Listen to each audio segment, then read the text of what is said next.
Let us now go to the next type of control structure. Those are jump statements.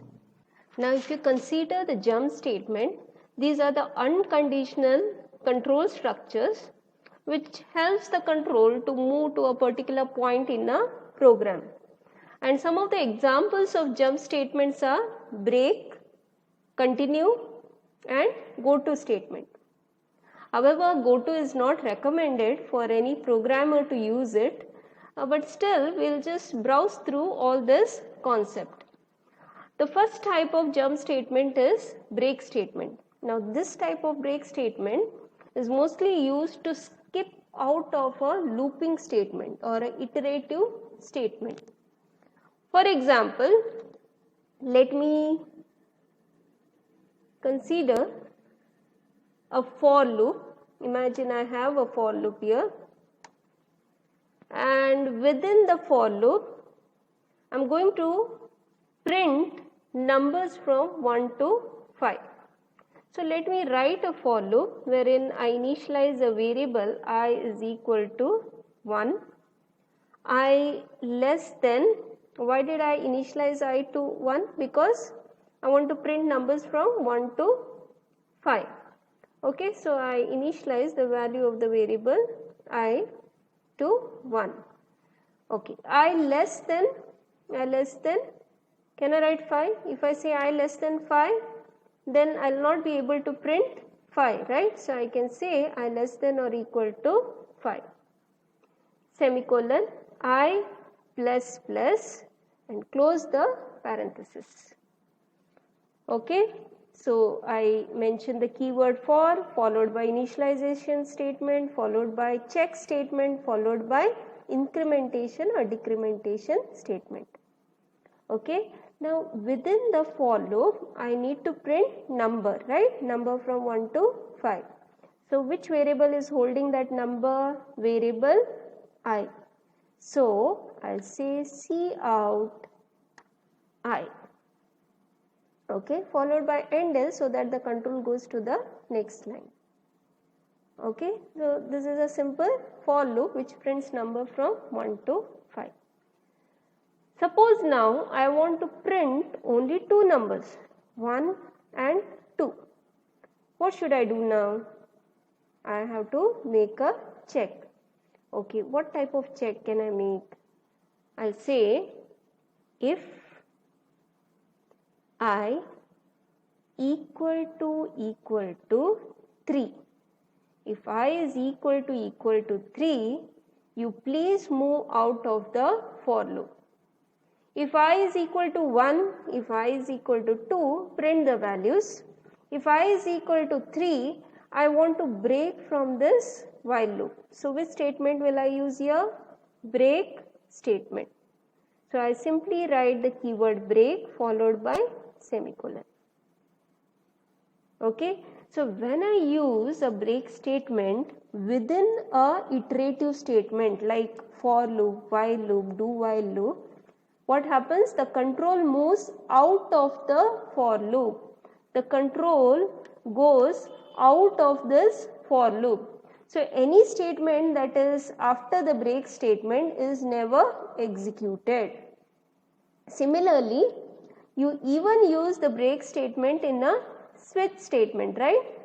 After every case, you terminate every statement with the break statement.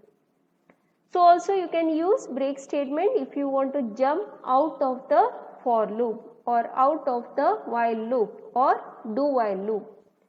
Basically any iterative statement. Okay.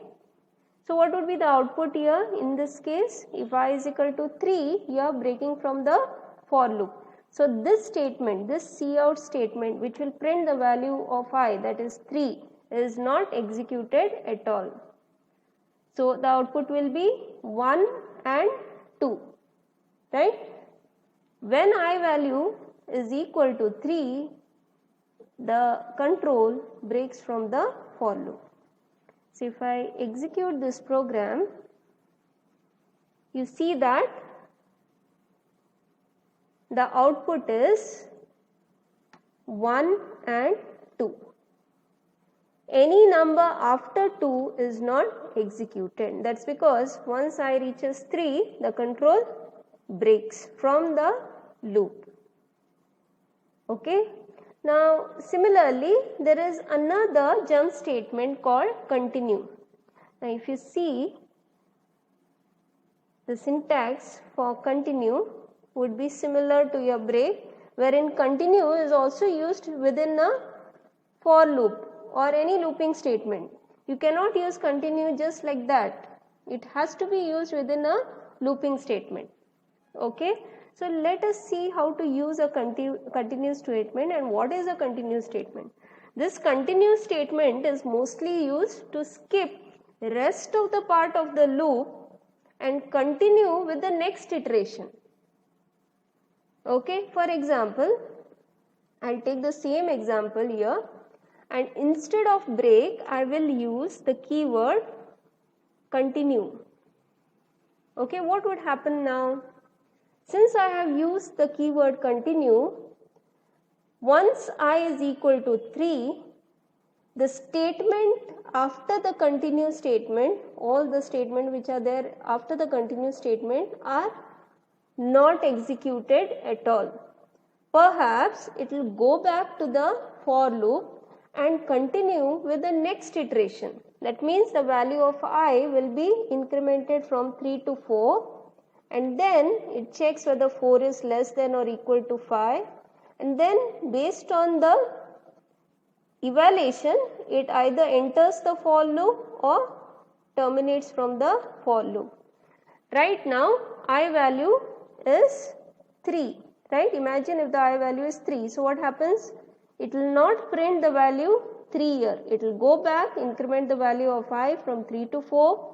4 is less than or equal to 5. It's true. It goes into the for loop, makes a check again whether if I is equal to 3, I is now 4. So this condition is not true.